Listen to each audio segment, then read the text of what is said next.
dalam kasus Mas Yandri, seberapa optimis untuk bisa kita tahu mastermind-nya? Karena hingga hari ini Mbak Bibip, walaupun sudah ada tersangkanya, tidak pernah diungkap motifnya. Yang tadi saya sebut di awal, ini motif individu, pribadi, motif atas nama itu institusi atau motif oleh pihak lain nih.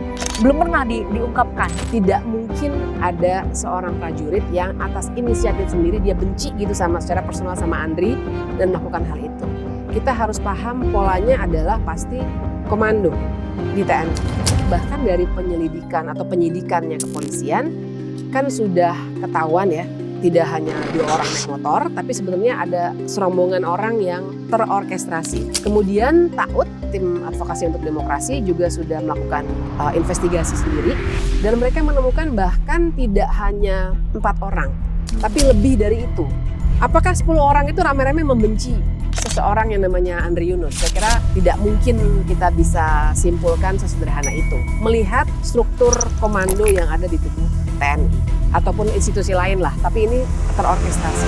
Kalau benar kita menaruh harapan kepada Polri, ketika Polri menahan-nahan, dalam bahasa sederhananya gitu, menahan-nahan untuk gak terlalu masuk terlalu dalam kalau itu terkait dengan para tersangka yang diduga melibatkan anggota TNI, bukankah nanti akan ada seolah hubungan yang tidak terlalu harmonis atau kita tidak bisa mengharapkan koordinasi yang sangat baik terjalin antara dua institusi ini?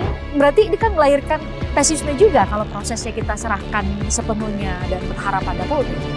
Nah, masalahnya kemudian tadi di situ ada wilayah peradilan militer yang polisi nggak bisa tembus. Jadi buat saya persoalannya di situ. Nah, saya membacanya juga karena ada hal-hal yang tidak mau diungkap di titik ini.